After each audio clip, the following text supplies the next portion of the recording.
안녕하십니까. 덕후맨입니다. 버스 운전 자격시험 기출 보건문제 및 예상문제 풀이 두 번째 시간입니다. 여러분을 환영합니다. 문제로 들어가도록 하겠습니다. 1번입니다. 차단기, 건널목 경보기 및 교통안전 표지가 설치되어 있는 철길 건널목은 차단기도 있고 건널목 경보기도 있고 교통안전 표지도 다 있는 거. 일종 건널목이죠. 근데 건널목 경보기하고 교통안전표지만 있다 그러면 2종이고 이것만 있다, 교통안전표지 하나만 있다 그러면 3종이죠. 이게 3개가 다 있다. 그렇기 때문에 1종 건널목이 되겠습니다. 그래서 1종 건널목은 차단기, 경보기 및 교통안전표지가 다 있는 것, 이것이 1종, 죄송합니다.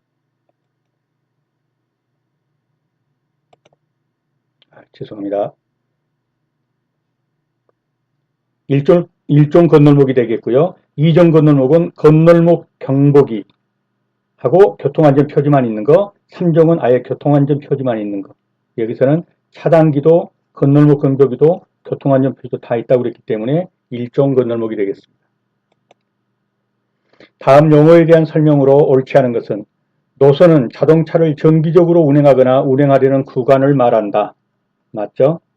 여객자동차 터미널 사업은 여객자동차 터미널을 여객자동차 운송사업에 사용하게 하는 사업을 말한다. 맞습니다.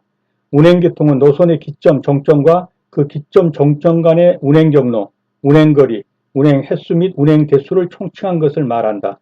이것도 맞습니다. 여객자동차 운송사업이란 다른 사람의 수요에 의해서 유상으로 자동차를 대여하는 사업을 말한다. 틀렸죠? 자동차를 대여하는 사업은 자동차 대여 사업이고요. 여객자동차 운송 사업이기 때문에 돈을 받고 여객을 운송하는 것이죠.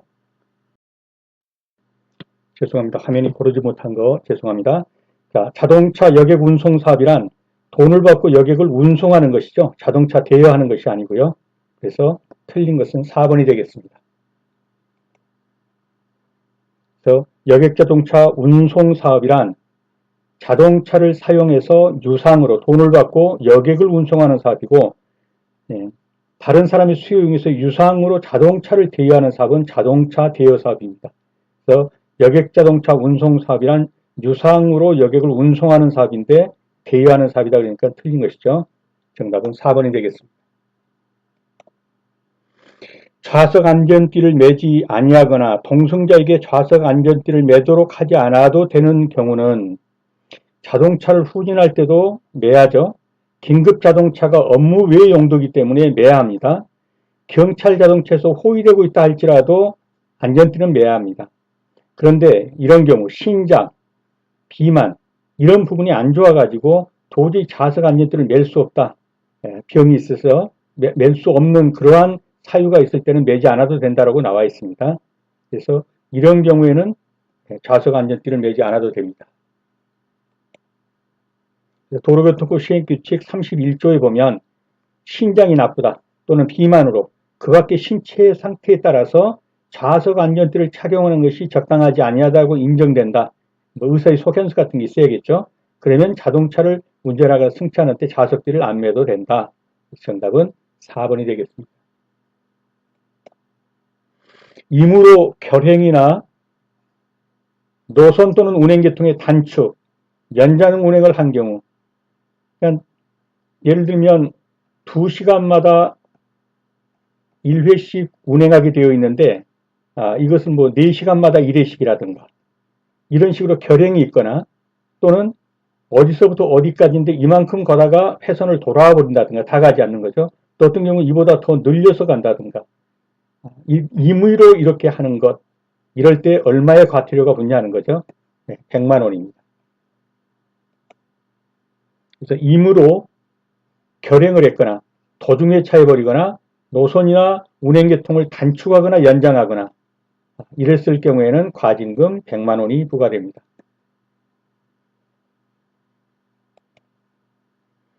여객자동차 운수사업법령상 교통사고로 인해서 2명 이상의 사망자, 그러면 자격정지 며칠이죠?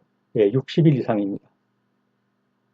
2명 이상의 사상자가 발생하면 자격정지 60일 이상이고요. 사망자 1명에 중상자 3명 이상이면 50일, 중상자 6명 이상이면 자격정지 40일. 그래서 40일, 50일, 60일 기억해 두시기 바랍니다. 도주, 뺑소니 사고에 해당하지 않는 것. 피해자를 방치한 채 이탈해버렸다. 뺑소니 사고죠. 사고 운전자가 연락처를 거짓으로 알려줬다. 이것도 뺑소니입니다. 현장에 도착한 경찰관에게 자기가 사람을 쳐놓고도 다른 차가 치고 간 걸 봤다. 뭐 이런 식으로 거짓말했다. 이것도 뺑소니입니다. 피해자의 부상이 경미해서 연락처를 제공하고 떠났다. 이것은 뺑소니라고 볼 수가 없죠. 정답은 4번이 되겠습니다. 피해자의 부상이 경미하여 구호 조치가 필요하지 않아서 연락처를 제공하고 떠난 경우에는 뺑소니로 볼 수 없습니다. 정답은 4번이 되겠습니다. 시가지 이면도로에서 방어운전으로 옳지 않은 것. 시가지 이면도로, 즉 뒷도로죠. 이면도로. 위험한 대상물에 주의하면서 운전한다. 그렇죠. 뒷길이니까 특별히 유의해야죠. 주정차된 차량이 출발하려는 경우 따라붙거나 속도를 앞지른다. 이러다가는 사고 나죠. 이건 틀렸죠. 이면도로에서는 항상 보행자의 출현 등 뒷길이니까 항상 사람이 튀어나올 수 있죠. 자전거나 1인초가 통행하는 경우 통행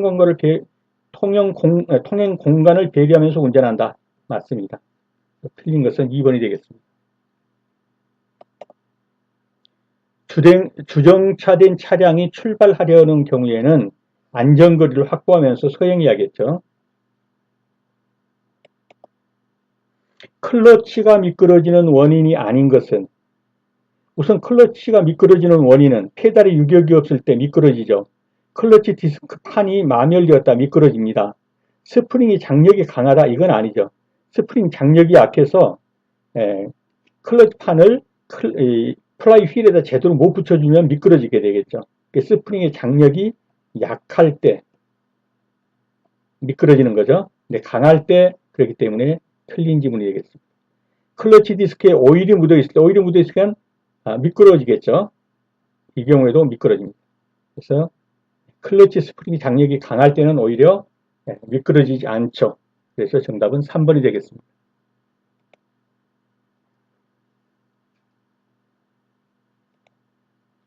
다음 중 난폭운전의 사례에 해당하지 않는 것입니다.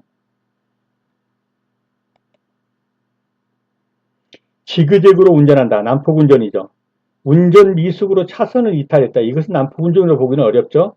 좌우로 핸들을 급조작했다. 난폭운전입니다. 급차로를 변경했다. 이것도 난폭운전에 들어갑니다. 그러나 운전 미숙으로 인해서 차선 좀 이탈했다고 그래가지고 난폭운전으로 볼 수는 없습니다. 브레이크 제동 효과가 불량할 경우에 추정 원인으로 틀린 것은, 제동 효과가 불량하다. 공기가 누설돼도 공기 브레이크 같은 경우에는 그렇죠, 제동이 불량하죠. 라이닝 간극이 과다해도 잘 안 걸립니다. 공기압이 과소하다. 타이어의 공기압이 과소하다, 적다 그래가지고 브레이크 제동이 잘 안 걸릴까요? 오히려 이런 경우는 잘 걸릴 수가 있죠. 공기압이 과다할 때, 이때가 오히려 안 걸리는 거죠. 그래서 3번은 틀렸고요. 타이어의 마모가 심하다.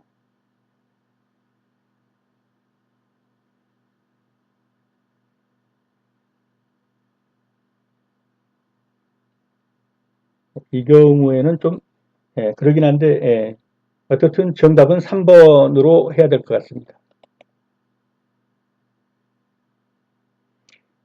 브레이크 제동 효과가 불량할 경우에 추정 원인인데요. 브레이크 제동 효과 불량 원인은 공기압 과다, 공기 누설, 라이닝 간극 과다, 마모 상태가 심각하다, 심한 타이어 마모, 이런 경우가 제동 효과가 불량합니다. 근데 공기압 과소는 아니죠. 공기압 과다가 제동 효과가 불량한 원인입니다. 그래서 답은 3번이 되겠습니다. 11번입니다. 장시간 자동으로 문을 열어놓으면 발생할 수 있는 현상. 이 자동문이 배터리하고 연결됐죠. 그래서 배터리가 방전될 수 있습니다. 장시간 자동으로 문을 열어놓으면 배터리가 방전될 수 있습니다.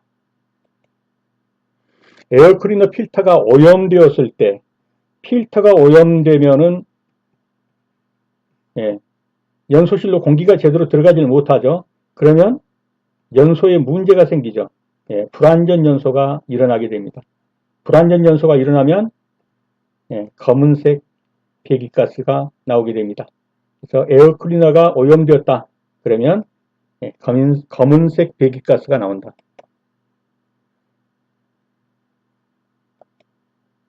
자동차 신규검사 신청 서류가 아닌 것은 신규검사 신청 서류에 들어가지 않는 건 자동차 등록증이죠. 신규검사 신청서 들어가줘야 되고요.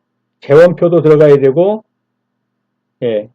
출처증명서 그래갖고 말소사실증명서나 또는 수입신고서가 들어갑니다. 그래서 신규검사 신청서, 출처증명서, 재원표, 자동차 등록증은 들어가지 않습니다. 어떤 거예요? 자동차 신규검사에는 자동차 등록증은 들어가지 않습니다. 수막 현상에 대한 설명으로 틀린 것은 차량의 속도가 빠를수록 수막 현상이 더 발생합니다. 맞습니다. 타이어의 공기압이 낮을수록 수막 현상이 더 발생한다. 맞습니다. 타이어의 마모가 심할수록 수막 현상이 더 발생한다. 맞습니다. 수막 현상은 차량의 속도나 타이어 마모 정도는 관계가 없다. 틀렸죠? 차량 속도가 빠를수록 또 타이어의 마모가 심할수록 수막 현상이 더 발생합니다. 수막 현상이란 건 어떤 것입니까? 이렇게 이 썰매라고 합시다. 그러면 이 썰매가 눈 위에서 미끄러져 가듯이 미끄러져 가는 것.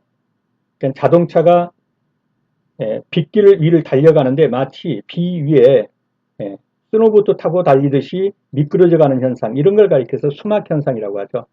그래서 타이어가 이런 식으로 트레드가 충분히 나와서 물 빠짐이 좋고, 이런 식으로 타이어가 생겼으면 이 트레드가 충분히 이렇게 나와 있으면 수막 현상이 덜 하겠죠.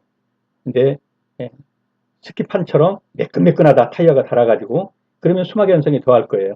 그래서 타이어의 공기압이 낮을 때도 그렇고 마모가 심할 때도 꼭 스케이트판 같이 잘 미끄러진단 말이죠. 그래서 이러한 경우에는 수막 현상이 심합니다.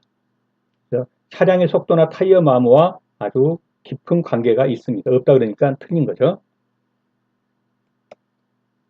수막 현상은 타이어의 공기압, 타이어의 마모 정도, 차량의 속도, 노면 상태 등의 영향을 받습니다.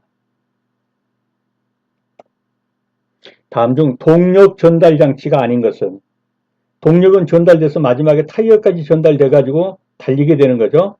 클러치는 동력을 뗐다 붙였다 하는 것이고, 변속기는 동력의 속도를 조절하는 것이죠. 쇼업 쇼버는요, 이거는 평가장치 또는 완충장치라고 하는 거죠. 스프링으로 생긴 거. 그래서 쇼업 쇼버는 동력 전달 장치가 아닙니다. 이게 쇼업 쇼버죠. 그래서 받는 하중이 이 쇼버 스프링으로 인해서 이 승차감이 좋게 되는 거죠.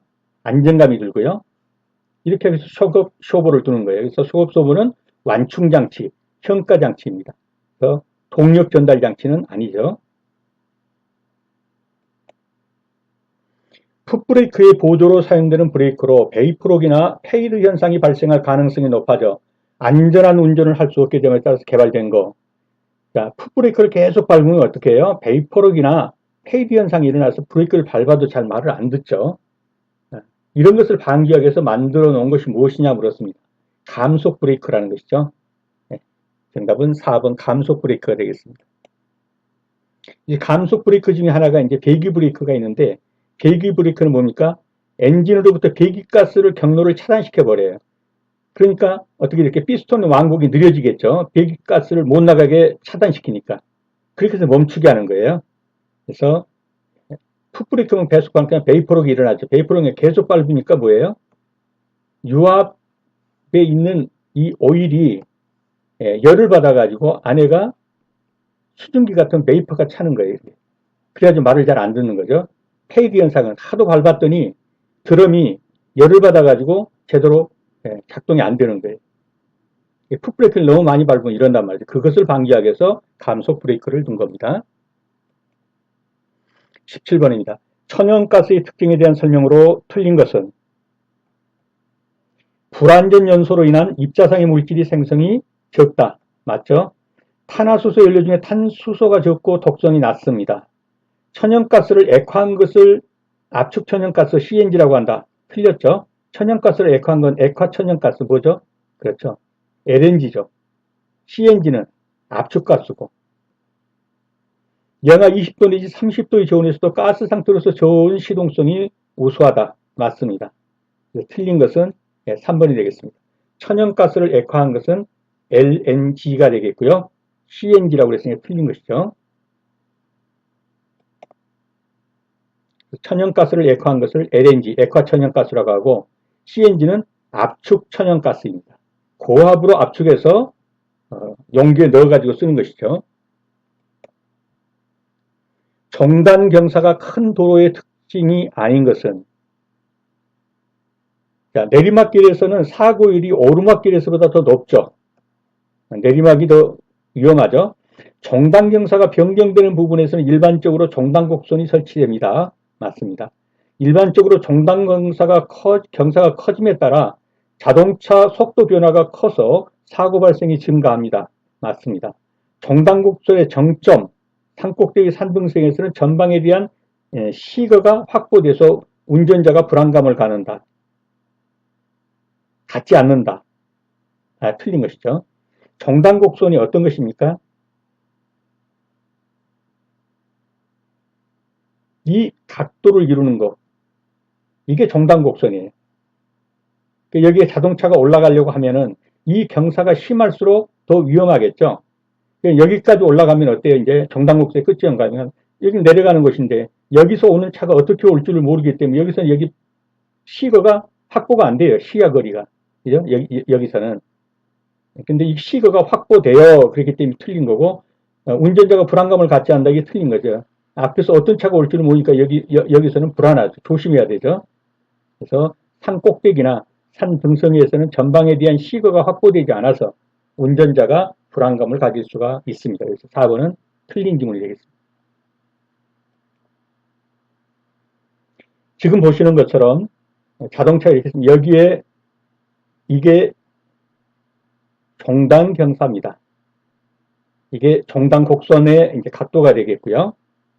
그래서 종단 경사란 도로의 진행 방향 중심선의 길이에 대한 이 길이에 대한 높이의 변화율, 이 높이의 변화율. 그럼 이게 각도가 나오겠죠. 그래서 이 종단 경사의 이 끝부분에 오면 여기에 가시거리가 미치질 않는 거예요. 시야가 확보가 안 돼요. 그렇기 때문에 불안하게 된다라는 거죠. 여기는 불안하지 않다라기 때문에 틀린 것입니다. 평면곡선부에서 자동차가 원심력에 저항할 수 있도록 하기 위해서 설치하는 경사. 그냥 평면곡선인데 이게 커브길이에요. 커브길. 그러다 보니까 이 커브에 약간의 원심력으로 튕겨나가지 않게 여기다 경사를 두는 거예요. 경사를. 여기와 여기 사이에 경사를. 이런 경사를 뭐라고 하냐 말하는 거예요. 이걸 가리켜서 평면경사다. 이렇게 말을 하는 거죠. 평면경사. 그래서 평면 곡선부에서 자동차가 원심력에 저항할 수 있도록 위해서 설치하는 경사. 그걸 가리켜서 평경사, 평면경사 또는 평경사라고 합니다. 시야에 대한 설명으로 옳지 않은 것은 양안 시야는 보통 180도에서 200도 정도이다. 맞습니다. WHO5에서 운전에 요구되는 최소한의 기준으로 한쪽 눈 시야가 140도 이상일 것을 권고하고 있다. 맞습니다. 운전 중인 운전자의 시간은 40km 주행 중일 때는 100도 정도로 축소됩니다. 맞습니다. 시야란 눈의 위치를 바꿔가며 볼 수 있는 좌우의 범위이다. 틀렸습니다. 어디가 틀렸나요? 눈의 위치를 바꾸지 않고 그대로 볼 수 있는 좌우의 범위, 이것이 시야가 되겠습니다. 그래서 틀린 것은 4번이 정답이 되겠네요. 시야란 눈의 위치를 바꾸지 않고도 볼 수 있는 좌우의 범위입니다. 운전과 관련되는 시각의 특성으로 옳은 것은 속도가 빨라질수록 시력은 좋아진다? 아니죠. 틀렸고요. 속도가 빨라질수록 시야의 범위가 좁아진다? 맞죠. 빨라질수록 시야의 범위는 좁아지기 때문에 다각도로 볼 수는 없어요. 속도가 빨라질수록 전방 주시점은 멀어지죠. 속도가 빨라질수록 가까운 곳의 풍경은 더욱 선명해진 게 아니라 흐려지죠. 네, 정답은 2번이 되겠네요. 속도가 빨라질수록 시력은 떨어지고요. 속도가 빨라질수록 전방 주시점은 멀어집니다. 속도가 빨라질수록 가까운 곳의 긍정은 더욱더 흐려집니다. 정답은 2번이 되겠습니다. CNG 자동차의 연료장치 구성품이 아닌 것. 자, CNG가 아까 봤죠? 압축가스 사용하는 거죠. 고도로 압축해서 쓰는 것이 CNG 가스인데, 그러려면 플렉시블 연결 호스가 있어야 돼, 연료 호스가. 부드러우면서도 철심이 깔린 거. 이런 연료 호스가 있어야 되고, 압력 조정기도 있어야 되죠. 고압축 가스니까. 퀵 릴리즈 밸브는요, 이거는 공기 브레이크에서 빨리 그 공기압을 빼버리는 거예요, 이게. 그렇기 때문에 이거는 관계가 없어요. CNG 자동차하고는. 리셋터클은 뭡니까? 이 압축가스를 전달해주는 노즐하고 노즐에 붙어있는 기구를 가리켜서 리셋터클이라고 그래요. 이것도 관계 있어요. 관계없는 것은 퀵 릴리즈 밸브가 되겠습니다.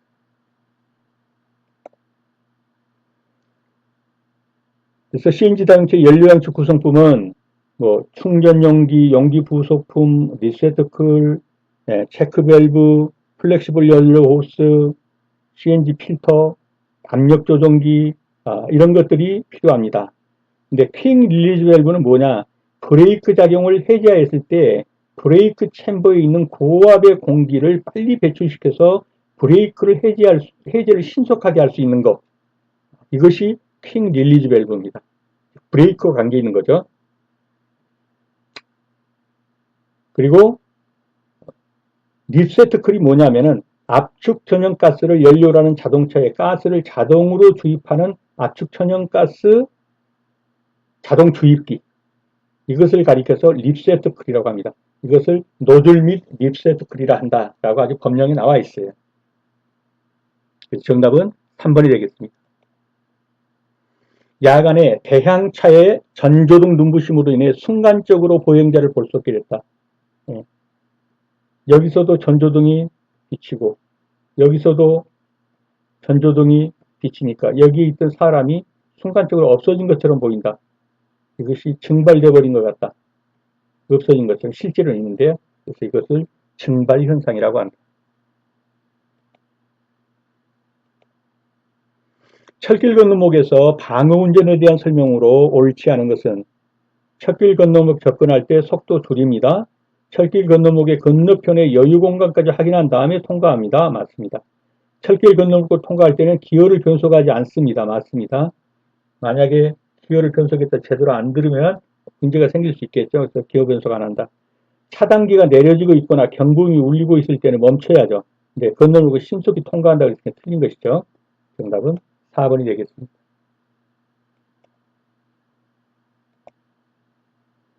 속도에 대한 정의로 옳지 않은 것은 설계 속도, 도로 설계의 기초가 되는 자동차 속도, 맞죠? 규제 속도는 법정 속도와 제한 속도로 이루어진다. 제한 속도이다. 거의는 맞는데요. 법정 속도가 시도 경찰청에 의해서 지정된다. 이 부분이 틀린 것이죠. 그 다음에 이것도 제한 속도도 도로교통법에 따른 도로별 최고 제한, 이것도 아니죠. 그래서 오히려 이 부분, 도로교통법에 따른 도로별 최고 최저 속도, 법이니까, 이게 법정 속도죠. 네, 법이 정한 속도. 그 다음에 경찰청장에 의해서 제한되는 지정속도, 요게 제한속도예요. 거꾸로 됐죠. 그래서 틀린 지문이 되겠고요. 주행속도는 예, 정지시간을 제외한 실제 주행거리의 평균 주행속도 맞습니다. 구간속도는 정지시간을 포함해서 주행 평균속도 맞죠. 틀린 것은 2번이 되겠습니다. 규제속도는 법정속도와 제한속도인 것은 맞는데, 법정속도라는 것은 교통법에, 도로교통법에 따른 속도, 도로교통법, 법정속도. 제한속도는 경찰청장이 지정한 속도. 거꾸로 되어 있으니까 2번이 틀린 것이 되겠습니다. 자동차가 하중을 받았을 때 앞 차축의 휨을 방지하고 조향 핸들의 조작을 가볍게 하는 장치. 이걸 뭐라고 그러죠? 네, 캠버라고 하죠. 캠버. 그래서 캠버는 이런 식으로 된 캠버도 있고 이런 식으로 된 캠버도 있죠. 이런 식으로 된 캠버를 플러스 캠버라고 그러고 이런 식으로 된 캠버를 마이너스 캠버라고 하죠. 이 목적은 주로 앞바퀴의 전류는 이런 식으로 되어 있죠. 그래서 차체가 하중을 누를 때 안전하게 힘을 받고 힘을 방지하기 위해서, 그래서 차축의 힘을 방지하고 조향 핸들의 조작을 가볍게 하기 위해서, 그것이 바로 캠버가 되겠습니다. 캠버는 이때가 제로 캠버입니다. 완전 수직이죠. 이와 같은 형태요. 이와 같은 형태가 네거티브입니다. 이게 마이너스 캠버라고 하는 거죠. 그 다음에 이게 포지티브 캠버, 플러스 캠버라고 하는 겁니다. 플러스 캠버는 위쪽이 더 넓은 거죠. 이렇게 넓은 거죠. 위쪽이. 이 내용은 한번 읽어보시고요. 정답은 캠버가 되겠습니다. 엔진 오버히트가 발생할 때 안전조치를 올린 거. 엔진 오버히트가 뭡니까? 엔진 과열 현상이죠. 비상경고등을 작동하고서 도로 가장자리로 이동해서 정차한다. 맞죠? 여름에는 에어컨을, 겨울에는 히터의 작동을 중지한다. 엔진이 과열되는 원인일 수가 있습니다. 맞습니다. 엔진이 멈춘 후에 버닛을 열어서 엔진을 충분히 냉각시킨다. 틀렸죠. 엔진이 돌아가고 있는 상태에서 그대로 버닛을 열어가지고 냉각시킵니다. 그래서 엔진이 가동된 상태에서 버닛을 열어서 냉각시킨다. 그래야 맞습니다. 근데 여기서 엔진이 멈춘 후 그랬기 때문에 틀린 지문이 되겠고요. 특이한 사항이 없다면 냉각수를 보충해서 운행한다. 맞습니다. 엔진 오버히트는 엔진이 과열된 상태인데 이때는 엔진이 작동하는 상태에서 시동을 끄지 말고 보닛을 열어서 엔진을 충분히 냉각시킨 후에 냉각수 양을 점검하고 라디에이터 호스, 연결 부위 등을 누수가 되는지 확인해 본다. 그래서 엔진이 멈춘 후가 아니라 엔진이 작동되고 있는 그때에 보닛을 열어서 엔진을 충분히 냉각시킨다. 계기판의 용도에 대한 설명 중 옳지 않은 것은 수온계는 엔진 냉각수 온도를 나타낸다. 맞습니다. 회전계는 배터리의 충전과 방전 상태, 이건 아니죠. 회전계는 뭐죠, 이게? RPM, 그렇죠? 회전 속도. 속도계는 그냥 배터리의 충전과 방전 상태는 뭐죠, 이거는? 배터리의 충전과 방전 상태. 바로 생각이 잘 안 나는데 잠시 후 말씀드리겠습니다. 속도계는 자동차의 시간당 주행 속도 맞죠? 연료계는 연료통에 남아있는 연료의 잔류량 맞습니다. 그래서 회전계는 RPM, 회전 속도지 배터리의 충전과 방전 상태는 아닙니다. 2번이 정답이 되겠습니다. 충전 표시등이죠. 배터리의 충전과 방전 상태를 나타내는 것은 충전 표시등입니다.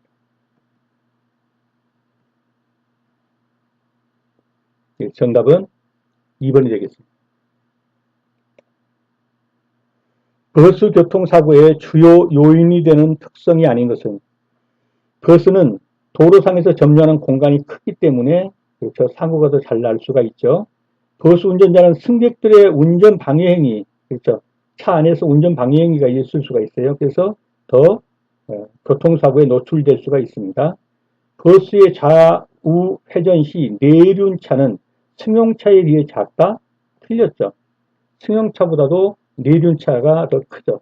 내륜차가 뭡니까? 앞바퀴의 안쪽, 뒷바퀴의 완쪽이 회전할 때 그리는 곡선차가 뒷바퀴가 이렇게 그리면 앞바퀴가 이렇게 그린다. 그럼 요 차, 요게 내륜차. 바깥쪽 바퀴의 궤적의 차이는 이건 외륜차. 이렇게 부르는 거죠. 차가 클수록 이 내륜차는 커지게 되죠. 커지게.